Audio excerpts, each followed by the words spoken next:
New York had its neon and its skyscrapers. Berlin had its bars and cabarets. But Paris. Welcome to the history of the 20th century.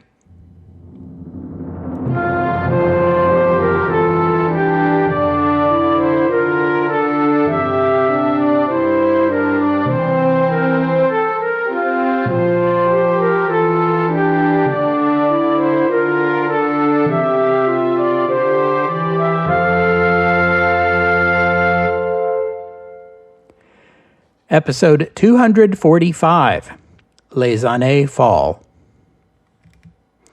I want to talk about Paris today. Paris after the war, the Paris of the Roaring Twenties, or as the French like to call them, les années folles, the crazy years. I've touched on France's economic situation elsewhere in the podcast, especially in episodes 239 and 240. To summarize it briefly, the Great War left France in a difficult position economically. France owed large sums to the UK and the US, and paying off those war debts would have been challenging enough on its own, but France had also loaned large sums to Russia, debts which the new Bolshevik government refused to pay.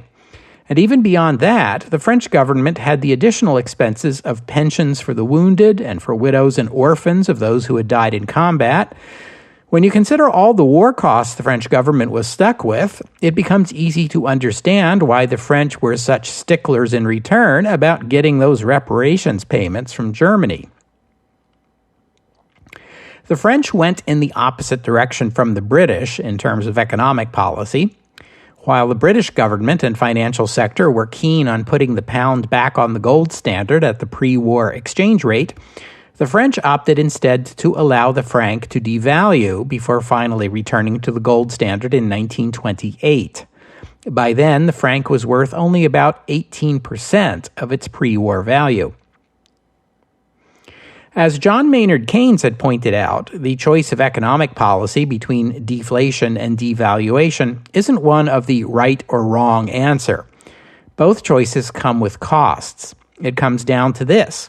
Which segments of your society do you want to saddle with these costs? Deflation is good for people who hold currency or debts denominated in that currency or who want to buy imports. It is bad for people who are indebted, whose wealth is in illiquid assets like land, or who want to sell exports. Devaluation is the other way around. The British chose the path of deflation. The French chose devaluation. Devaluation helped the government pay those huge war debts. It also helped France's balance of trade. French exports boomed, especially benefiting French manufacturing. On the other hand, devaluation meant workers' wages were worth less than before, prompting many strikes. The devalued franc made France a bargain for tourists, especially from the U.S., as we have discussed, and France generally, and Paris in particular, was flooded with foreign tourists and residents, many of them Americans. Whether this was a good thing or a bad thing depended on your perspective. If you were one of those French people selling goods and services to the Americans, you were probably happy. If you were one of those French people whose only contact with the foreigners was wealthy Americans lighting their cigars with French banknotes while ostentatiously proclaiming that French money wasn't worth the paper it was printed on, and yes, that did happen, then you were probably not so happy.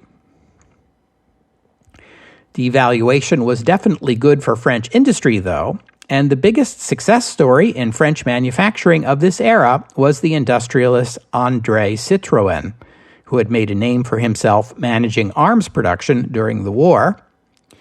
Even before the war was over, he'd begun thinking about what he would do afterward. He chose to follow in the footsteps of America's Henry Ford, designing a car that would exceed the specs of anything else available at the time and which could be mass-produced for a lower cost. The first Citroën Type A rolled off the assembly line in May 1919, even before the Treaty of Versailles had been signed. And a decade later, Citroën had surpassed the established Peugeot and Renault companies to become the world's largest automobile manufacturer outside the United States. The company became so big that from 1925 to 1934, it used Paris's iconic Eiffel Tower as a billboard, hanging on the tower illuminated letters that spelled out Citroën at night. In 1934, hard hit by the Great Depression, the company went bankrupt and was taken over by its chief creditor, the French tire company Michelin. André Citroën died of stomach cancer the following year at the age of 57. I haven't said anything about the Olympics on this podcast since 1912. That was all the way back in episode 67. Back then, I told you that Berlin had won the nod to host the 1916 Olympics. Needless to say, the Great War interrupted that project. Belgium won the honor of hosting the 1920 Olympics. These were held in Antwerp.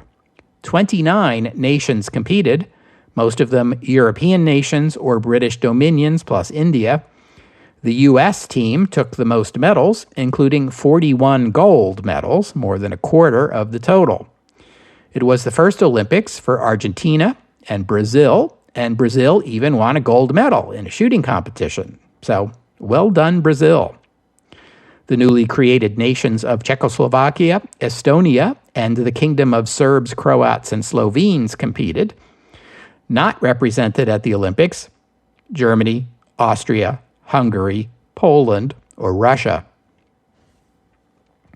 The next time around, in 1924, the Olympics were held in Paris, making Paris the first city to hold a modern Olympics for a second time. 44 nations competed in Paris in 1924, including first appearances by China, Ecuador, Haiti, Ireland, Latvia, Lithuania, the Philippines, Poland, and Uruguay. Austria and Hungary were back in the competition, although Germany was still not invited, and the USSR declined to participate. The 1924 Olympics included an arts competition, which seems appropriate given the venue. The USA again took the most medals at this Olympics. Probably the most famous athlete to emerge from the Paris Olympics of 1924 was a swimmer born in what was then Hungary and later Romania to ethnic German parents. His birth name was Janos Weissmuller. His parents emigrated to the United States while he was still an infant, and by his teen years, he had made a name for himself as a swimmer, now known as Johnny Weissmuller. He would win 3 gold medals in the 1924 Olympics, just weeks after he turned 19, and 2 more in 1928. Although he is probably best remembered for the film career that followed, and specifically for playing the Edgar Rice Burroughs character Tarzan in the hugely successful 1932 film Tarzan the Ape Man from MGM, co-starring Maureen O'Sullivan as Jane and giving Tarzan a chimpanzee sidekick named Cheetah, who does not appear in the books.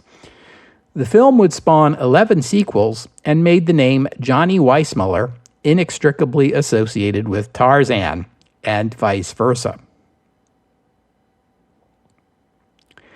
France has been a center of fashion since, the reign of Louis XIV, probably, but French fashion was never more influential than during the Jazz Age.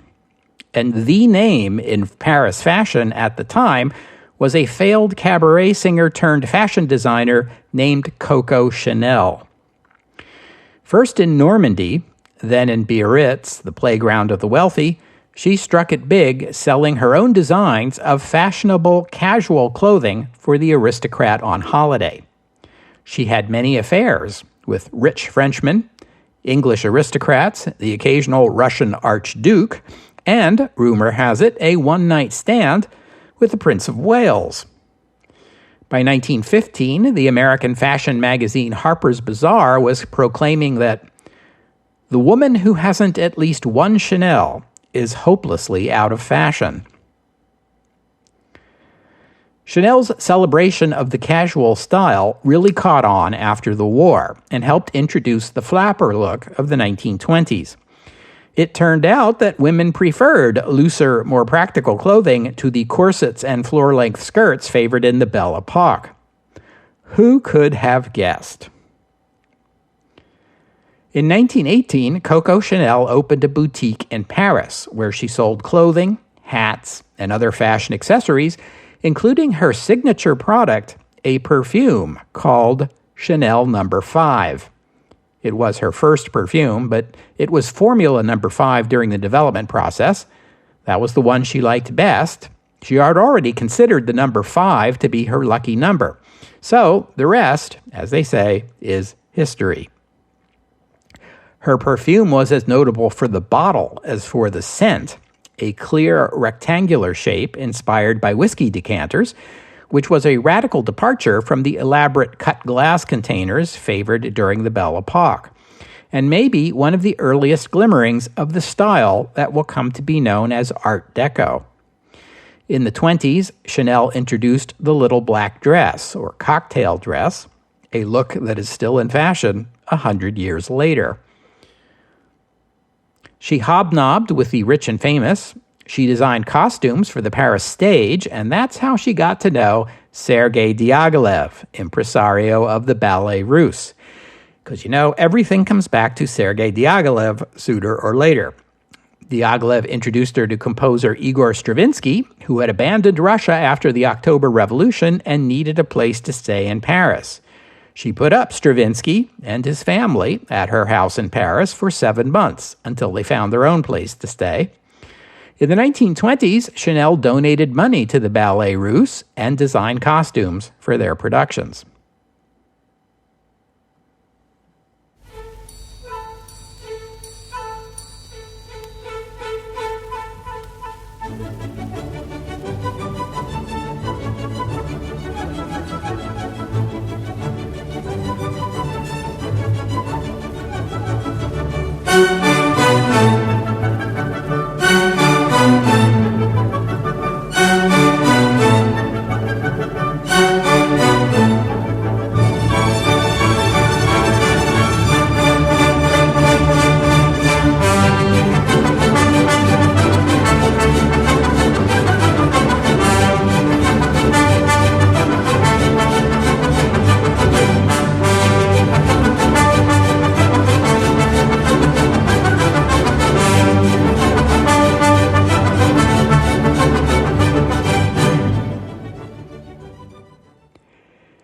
In 1925, Paris hosted the International Exhibition of Modern Decorative and Industrial Arts, organized to showcase the new post-war architecture and design of clean, cool lines like that Chanel No. 5 bottle. Please don't make me try to recite the full name of the exhibition in French, but it includes the words art décoratif, from which we English-speaking people derive the term Art Deco, although people didn't start calling it that until the 1960s, after it was over. Art Deco was influenced by Cubism, hence the emphasis on geometrical shapes, and Art Deco architecture by the introduction of reinforced concrete as a building material. Art Deco buildings tend to be tall, with smooth facades. You might find them decorated with classically inspired figures, but those figures are typically stylized reliefs rather than naturalistic freestanding statues. Art Deco interior design and furniture heavily favored inlay, often of geometric forms. It favored expensive materials and labor-intensive instruction, so Art Deco tended to be expensive. But as befit a modern international post-war society, it borrowed heavily from the styles of other cultures. Archaeology was big, with the discovery of Tutankhamun's tomb 3 years earlier, episode 191, and the ongoing excavations at Pompeii in Italy. Designers took elements from artifacts uncovered in these archaeological investigations, as well as inspiration from the ongoing interest in Asian and African art, and in the futurism and constructivism developing in Italy and the Soviet Union. We'll touch a little bit on that in a future episode. And it wasn't built in the Art Deco style, but I'll mention here, that in 1920, the French National Assembly allocated 500,000 francs for the construction of the first mosque in France, the Great Mosque of Paris. This was done in honor of the Muslim French soldiers from France's African possessions and to affirm the secular nature of the French Republic. The mosque was built by workers from North Africa in a North African style and was inaugurated by the President of the Republic, Gaston Doumergue, and by Sultan Youssef of Morocco in 1926. In the realm of the visual arts, the end of the Great War saw the emergence of Dada, perhaps the strangest artistic movement since ever. And in Dadaism, you see the ultimate in the general rejection of traditional values and authority figures engendered by the war. Dada was anti-capitalist, anti-bourgeois, anti-war, anti-nationalist, and anti-rational. It was essentially anarchism in art. Even the name is nonsense. There is no agreed-upon story for the origin of the name, but its sound, evocative of a small child babbling, is as good a representation of the movement as any. Dadaists made paintings and sculptures. They wrote poems that were more about the sound than the meaning. They created writing by cutting up and rearranging existing texts, and they made collages. I'd say the collage is probably the most Dada art form of them all. And they loved to offend. Dada was an international movement. You would find it in the United States, Italy, Japan, Switzerland, and many other places, but especially Germany and France. In 1917, Dadaist Marcel Duchamp offered up a signed urinal as a fountain, which is about as Dada as it gets.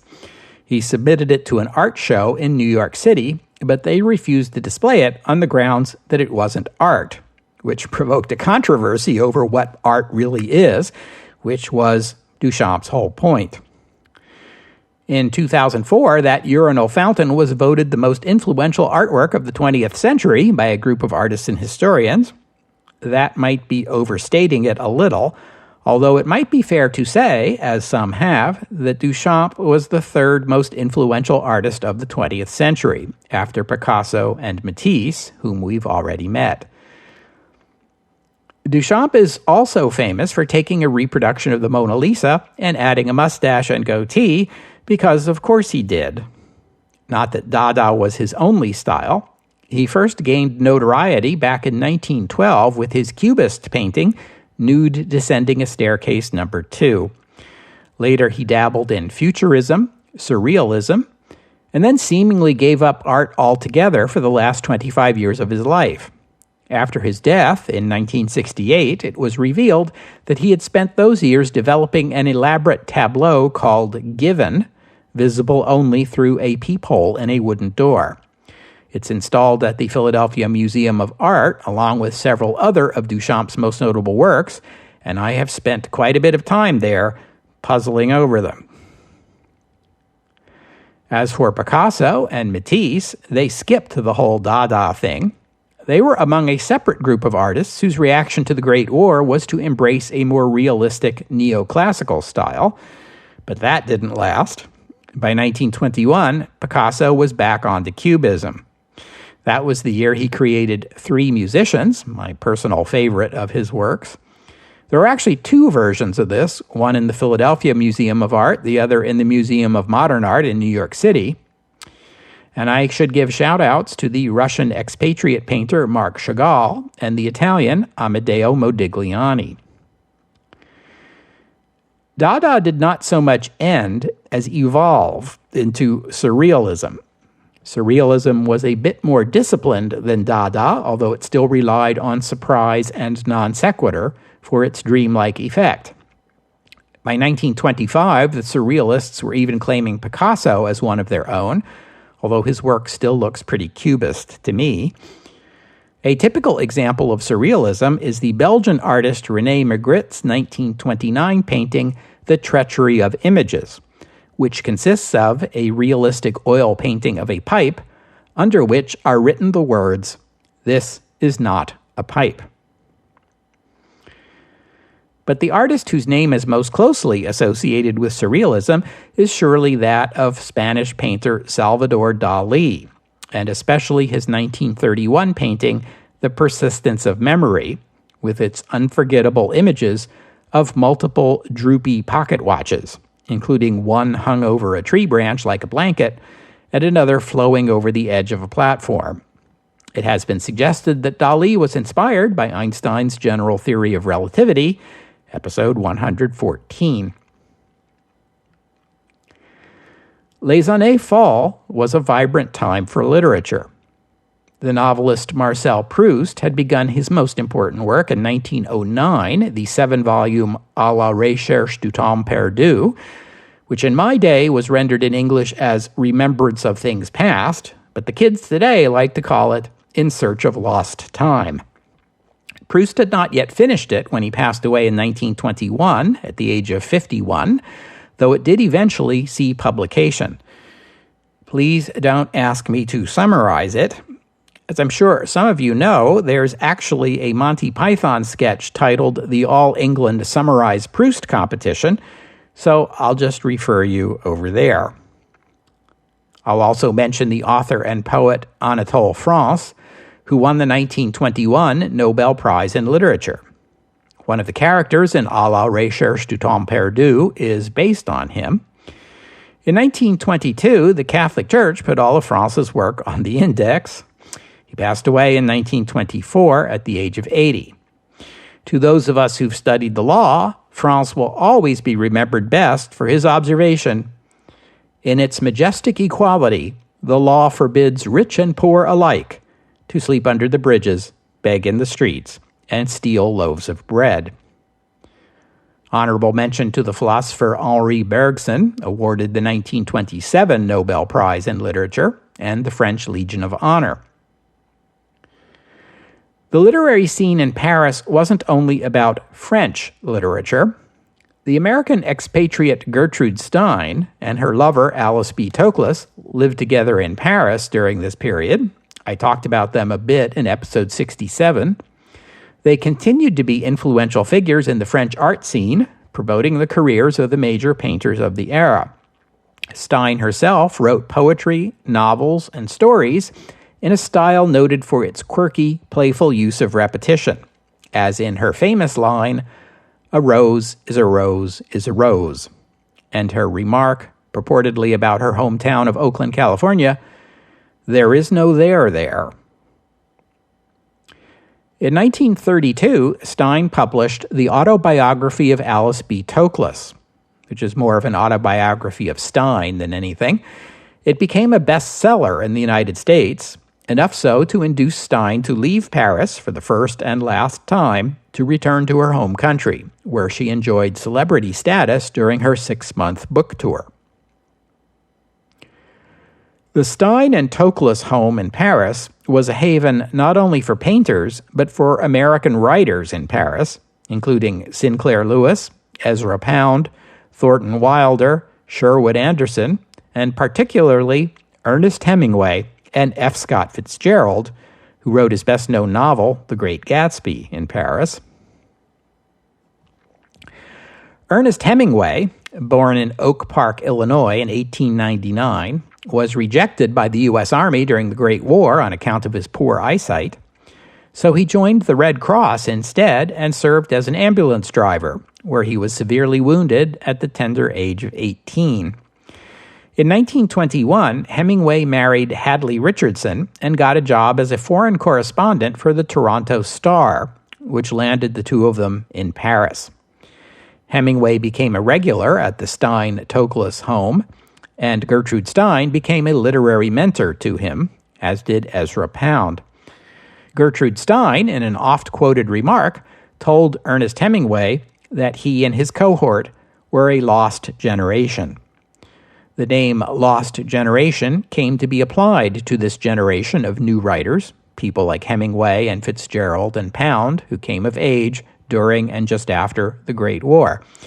And later, it would be applied generally to people born in the final years of the 19th century. Hemingway published his first novel during his time in Paris, The Sun Also Rises, which included as an epigraph, the Lost Generation quote from Gertrude Stein. And I would be remiss if I didn't note the Irish writer James Joyce, who'd published his first novel, Portrait of the Artist as a Young Man, in 1916 while he was living in Zurich. In 1920, after the war, he moved to Paris, where he finished and published his most noted work, the epic avant-garde novel Ulysses, in 1922, a landmark in 20th century literature. There was also the English writer Eric Blair, who would later become renowned under his pen name of George Orwell, who spent a couple of years in Paris working as a dishwasher, an experience that would inform his first book, a study of poverty in the midst of prosperity titled Down and Out in Paris and London, published in 1933.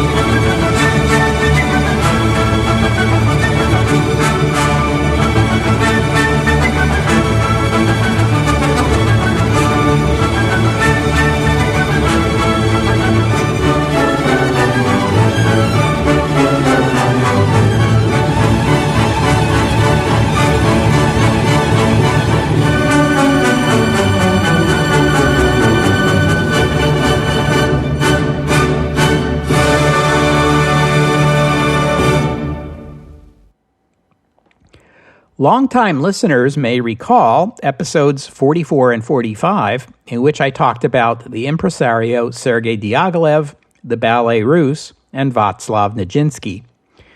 I took that story up as far as the war years, during which Diaghilev struggled to keep the ballet going.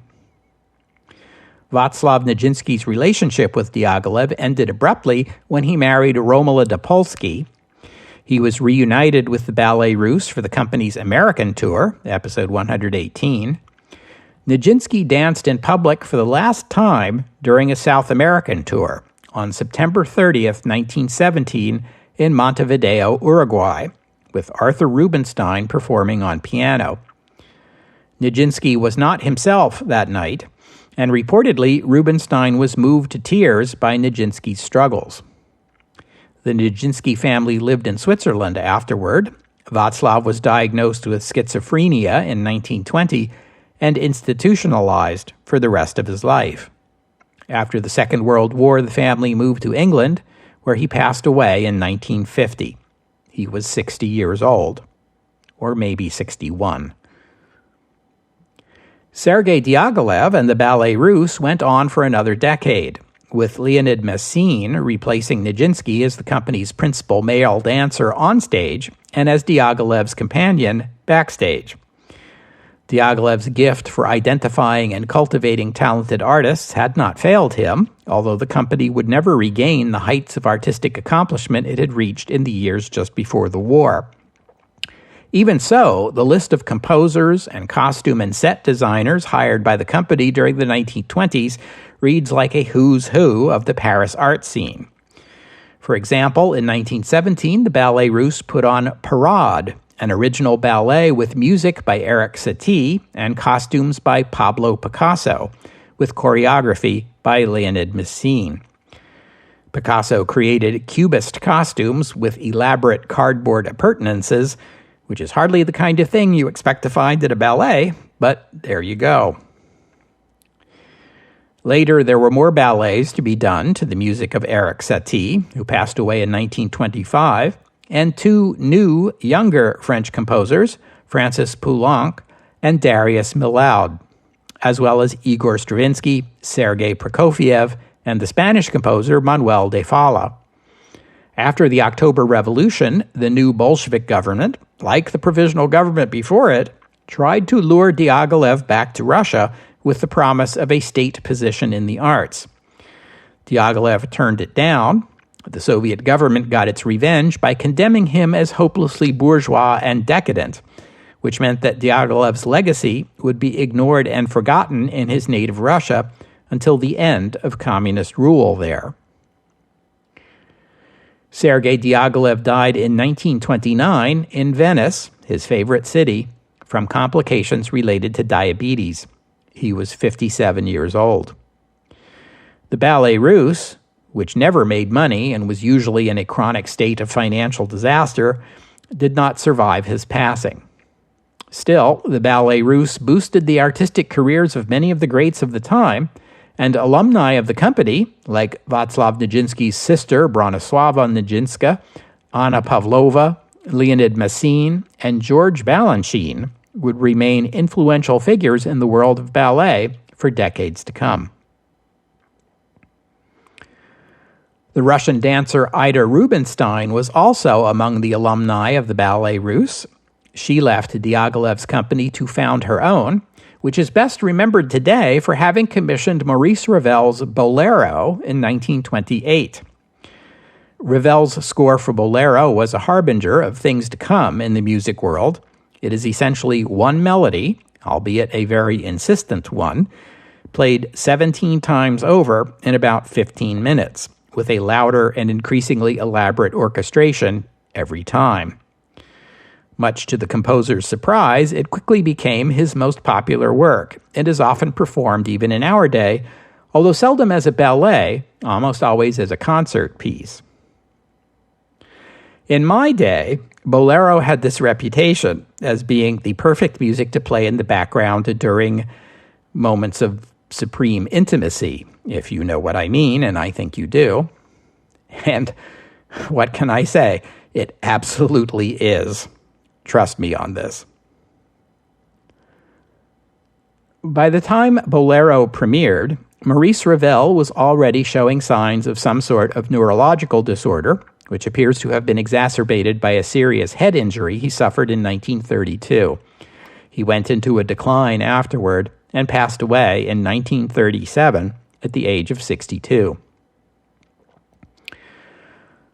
A number of foreign composers lived and studied in Paris during this period, including Stravinsky, Prokofiev, and De Falla, whom I have already named, as well as Americans in Paris, George Gershwin and Aaron Copland. There were also the Hungarian composer Bela Bartók and the Brazilian composer Héctor Villa-Lobos. The elite of Paris may have been attending the performances of the Ballet Russe and concerts of works by Milhaud and Ravel, but an awful lot of other Parisians spent their evenings at music halls like the Folies Bergère, the Casino de Paris, and the Moulin Rouge, which burned down in 1915 and was rebuilt in the 1920s. The biggest thing in popular music in Paris during the crazy years was, of course, le jazz hot. The French infatuation with American jazz led to a larger interest in African American entertainment generally, and the most obvious example of this is Josephine Baker, an African American dancer born in 1906 in St. Louis. Baker danced in Harlem and on chorus lines on the Broadway stage in the early 1920s when she was still a teenager. I mentioned last week how she was in Shuffle Along. Her specialty was to perform as the last dancer at the end of the chorus line and to stumble through the show as if she found it difficult to perform the steps correctly. Then, after the show, during the curtain call, she would surprise and delight the audience by performing a far more difficult encore. In 1925, when she was still just 19, she sailed to Paris and there became an overnight sensation. She was noted for her daring performances. Her most famous costume consisted of a skirt made from artificial bananas and not much else. She became the toast of Paris. Hemingway called her sensational, and Picasso painted her. She taught Paris the Charleston and toured Europe throughout the 1920s and 1930s to great acclaim, but never achieved comparable success in the country of her birth. She came to New York City for a role in the Ziegfeld Follies of 1936 and garnered poor reviews. They replaced her with Gypsy Rose Lee. Afterward, Baker returned to Paris, married a Frenchman, and gave up her U.S. citizenship. And maybe this is a little outside the scope of Les Années folles, but I can't resist mentioning two other figures in the Paris music scene. One is the French actor and entertainer Maurice Chevalier, who began his career just before the war, but only achieved success afterward with the arrival in France of jazz. He traveled to the United States, where he appeared on stage and screen, but sometimes returned to Paris to perform at the big music halls. The other is Edith Piaf, who first appeared on the scene in 1935 at the age of 20 and became perhaps the most famous French singer of all time. Alas, in Paris, as elsewhere, the vibrant live stage entertainments of the Jazz Age fell victim to increasing competition from radio and silent films and then talking pictures, all of which offered alternative entertainment for a lower cost, especially attractive once the Great Depression struck. And we'll have to stop there for today. I thank you for listening, and I'd especially like to thank Phil and Alan for their kind donations, and thank you to Robert for becoming a patron of the podcast. Donors and patrons like Phil and Alan and Robert help cover the costs of making this show, which in turn keeps the podcast available free for everyone. So my thanks to them, and to all of you who have pitched in and helped out. If you'd like to become a patron or make a donation, just visit the website, historyofthe20thcentury.com, and click on the PayPal or Patreon buttons. The podcast website also contains notes about the music used on the podcast. Sometimes it's my own work, sometimes it's licensed, but many times the music you hear here is free and downloadable. If you hear a piece of music on the podcast and you would like to know more about it, including the composer, the performers, and a link to where you can download it, that would be the place to go. While you're there, you can leave a comment and let me know what you thought about today's show. And you can follow the podcast on Twitter at History20th. That's at History20th. And next week is a bye week for the podcast, but I hope you'll join me in 2 weeks' time on the history of the 20th century as we take a look at the state of atomic physics in the Roaring Twenties. Physicists were developing tools that allowed them to pick apart the structure of the atom, and the results were unexpected. The Great Debate, Part 2, in 2 weeks' time, here on the history of the 20th century. Oh, and one more thing. I can't leave without mentioning that Josephine Baker, now a citizen of the Republic of France, was recruited by French military intelligence at the beginning of the Second World War. After the fall of France, she lived in the Dordogne in southern France and continued to operate as a clandestine Allied agent, traveling under the cover of her celebrity to Portugal, Spain, and North Africa, where she would pass on information to Allied diplomats.